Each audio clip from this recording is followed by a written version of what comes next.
मोअज़्ज़ज़ ख़वातीन व हज़रात, मसीह खुदावंद के अज़ली और अब्दी नाम में आप सब की सलामती हो। मेरा नाम ब्रांसन ब्रेन्सवर्थ जॉनसन है और आप मुझे मेरे यूट्यूब चैनल के तवस्सुत से देख रहे हैं। आपसे गुजारिश है कि आप इस वीडियो को आखिर तक देखें और कोशिश करें कि आप दूसरों तक शेयर करें, ताकि हम जो बातचीत करते हैं वो हुक्काम बाला तक पहुंच जाए। अगर आप बोल नहीं सकते तो आप शेयर ज़रूर कर सकते हैं।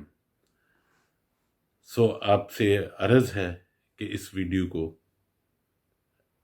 आगे ज़रूर शेयर करें। वाक़या कुछ यूं है कि हमारी एक मसीही बहन मुबशरा शगुफ्ता किरण ज़ौजा रफ़ीक मसीह, जो इकबाल टाउन इस्लामाबाद में रहाइश पजीर है, उसको एक ग्रुप जो बैनुल अक़वामी ग्रुप है व्हाट्सएप पर, प्योर डिस्कशन के नाम से उसमें इनवाइट किया गया, उसको मदऊ किया गया और बड़े प्यार से उसको कहा गया कि आप हमें बताएं कि मसीहत क्या है। चूंकि आप मुबल्लगा हैं सो आप हमारी रहनुमाई करें। इस ग्रुप के एडमन्स पाकिस्तान में शिराज,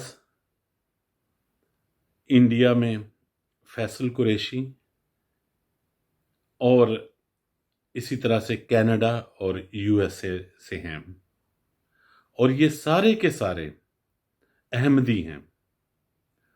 और आपको पता है कि अहमदी खुदावंद यसु मसीह के मतलब बहुत बदजुबानी करते हैं। कोई मुसलमान ऐसी ज़ुबान इस्तेमाल नहीं कर सकता, मगर ये अहमदी जो हैं ये मसीह यसु के ख़िलाफ़ बहुत बुरी ज़ुबान इस्तेमाल करते हैं। दौराने गुफ्तगू उन्होंने ऐसी ही ज़ुबान इस्तेमाल की और इस तरह से उन्होंने किसी न किसी तरह से शगुफ्ता किरण को गुस्सा दिलाने की कोशिश की।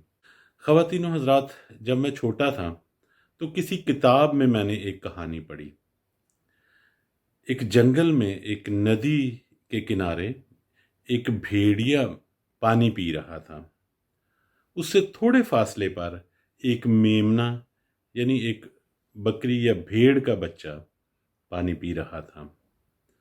भेड़िए ने एकदम उसे देखा और गुस्से से बोला, जहां मैं पानी पी रहा हूं तुम भी वहां पानी पी रहे हो। तुम्हारा जूठा पानी मैं पी रहा हूं, क्यों ना मैं इस जुर्म के बदले तुम्हें खा जाऊं। तो वो मेमना बड़ी लजाजत और बहुत ही बेबसी से बोला, कहने लगा, साहिब पानी तो आपकी तरफ से आ रहा है, मैं इसको कैसे जूठा कर सकता हूं। भेड़िया बड़ा शर्मिंदा हुआ, लेकिन आखिर भेड़िया था। उसने दोबारा उससे कहा, तुम जानते हो कि पिछले साल इसी जगह पर तुमने मुझे गालियां दी थी। तो मेमना फिर बड़ी नरमी से और बड़ी बेबसी से बोला, उसने कहा, साहब पिछले साल तो मैं पैदा भी नहीं हुआ था। तो भेड़िया फिर गुस्से से बोला, अगर तुम नहीं तो तुम्हारा बाप या तुम्हारी मां होगी, तो इस जुर्म में मैं तुम्हें जरूर खाऊंगा। आज जब ये कहानी मुझे याद आती है तो मुझे पाकिस्तान की अक्सरियत और मसीही, उनकी कहानी ये नजर आती है कि जहां भी हम कुछ भी बात करें तो अक्सरियत पिल पड़ती है और हम उनको बताते रह जाते हैं कि साहब हमने तो कुछ नहीं किया। हम अपने बच्चों को ये ताकीद करके घर से भेजते हैं कि चाहे वो तुम्हारे मजहब के मुतल्लिक कुछ भी कहें, तुमने आगे से जवाब नहीं देना। हम उनको बताते हैं कि ये मुल्क तुम्हारा नहीं है, यहां पर तुम्हें इंसाफ नहीं मिलेगा, इंसाफ की तवक्के मत करना और मजहबी बहस व मुबाहसे में हिस्सा मत लेना। लेकिन हम भी इस खित्ते के रहने वाले हैं, मजहबी जोश हम में भी है और कभी कभी हम भी इस जाल में फंस जाते हैं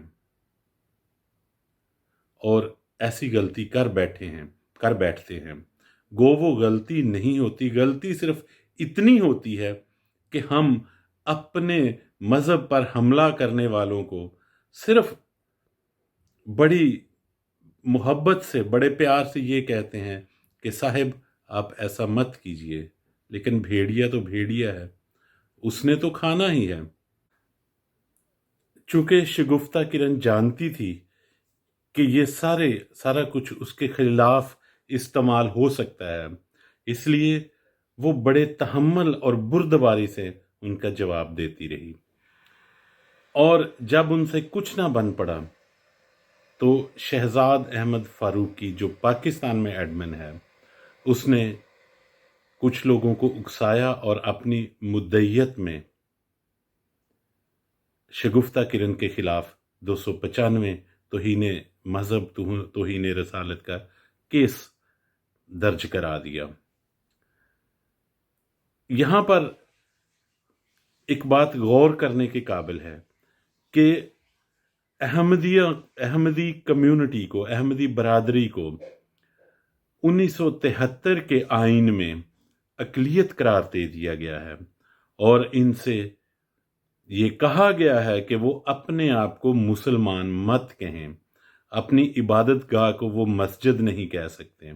मगर ज़मीनी हक़ाइक़ ये हैं कि अहमदिया और आम मुसलमान में नाम के ज़रिए से फ़र्क करना बहुत मुश्किल है और अक्सर जो है अहमदी धोखा देने के लिए इस तरह के नाम रख लेते हैं और इस तरह से वो मुसलमानों में घुल मिल जाते हैं।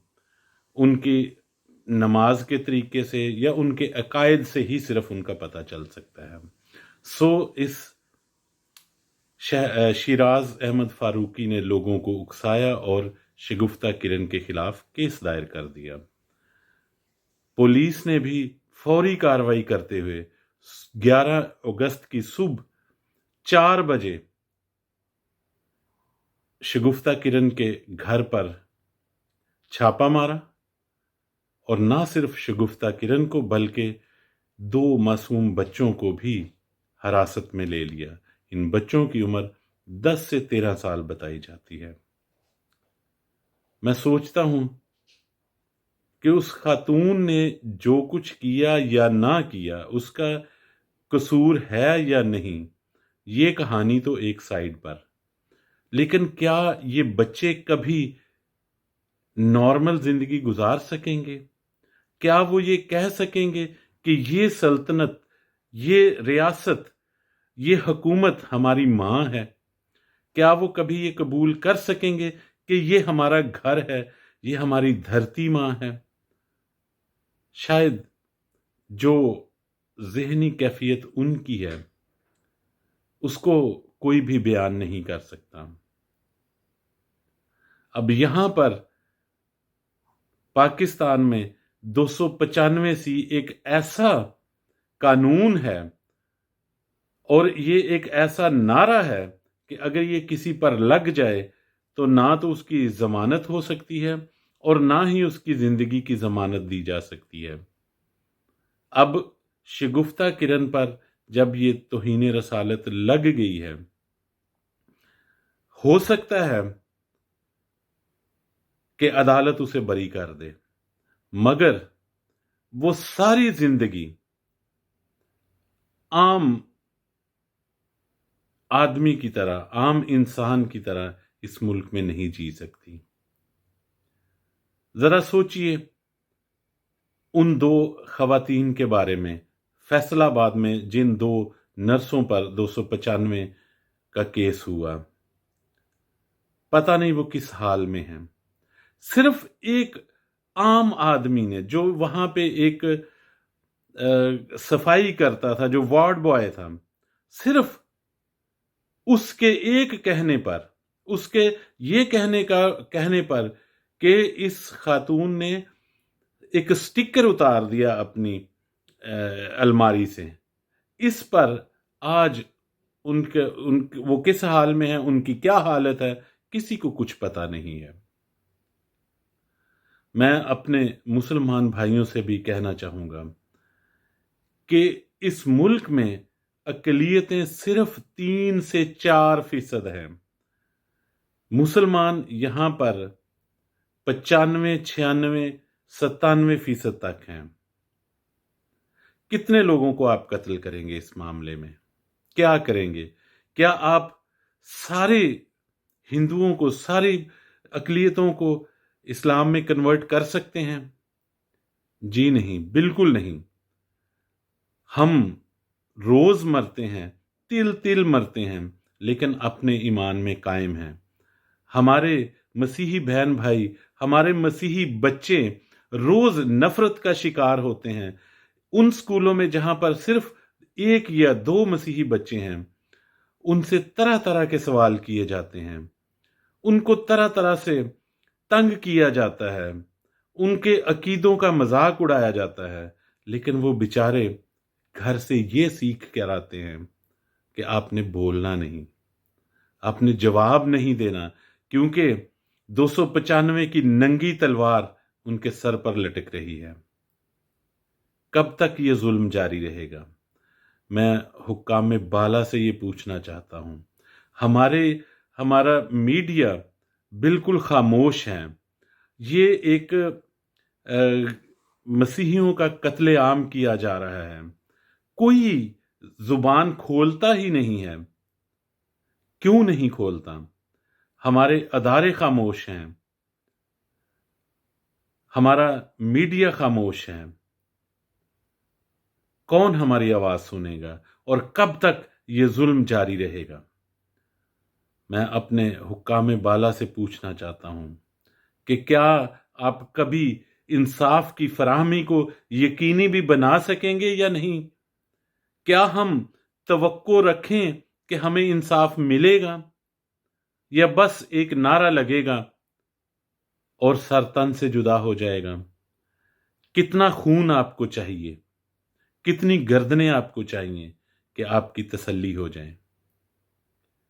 एक तरफ तो आप ये कहते हैं कि इस्लाम माफ़ी का दर्स देता है, इंसाफ का दर्स देता है और अक़लियतों के साथ बराबरी का दर्स देता है, तो फिर क्यों जो इस्लाम को मानने वाले हैं इन लोगों के खिलाफ खड़े नहीं होते? कई उलमा कहते हैं, मुस्लिम उलमा, कि 3 दिन तक आप जो गुस्ताखी करे उसको 3 दिन तक मौका दें ताकि वो तौबा कर सके। ये कानून मुसलमानों पर तो लागू हो जाता है, लेकिन अक़लियतों पर कब ये लागू होगा, जो एक नाकर्दा गुनाह की सजा भुगतते हैं, जिनका कुछ लेना देना नहीं है, जिनका इस्लाम से कोई दूर दूर का वास्ता नहीं है, जिनको इस्लाम का पता नहीं, जो पढ़ते नहीं, जिनको किसी किस्म की कोई बात करने की जरूरत नहीं है, फिर भी उनकी जमीन हथियाने के लिए, उनसे बदला लेने के लिए और इस तरह के मकासद हासिल करने के लिए उन पर झूठे केस बनाए जाते हैं। आप सबको पता है कि जितने केस हुए हैं सब झूठे केस थे। उनके पीछे सिर्फ और सिर्फ जाती उनाद और जाती मफाद शामिल थे। क्या आप नहीं समझते कि इस तरह से आप जो मजहब कार्ड खेल रहे हैं, जिस तरह से इस कानून को अपने जाती मकासद के लिए इस्तेमाल कर रहे हैं, इसका नतीजा क्या होगा? खुदारा होश के नाखून लीजिए, अब भी मौका है। सही को सही اور غلط کو غلط کہیے. جس نے جرم نہیں کیا اس کے ساتھ کھڑے ہوئیے. ہم مسیحی کبھی بھی کسی بھی مذہب کی توہین نہیں کرتے، اس لیے ہمارا ساتھ دیجیے، ہماری آواز بنیے اور ان جھوٹے کیسوں سے ہماری جان چھڑائیے. خداوند آپ کے ساتھ ہو، آپ کو بہت برکت دے. آپ کی توجہ کے لیے بہت بہت شکریہ.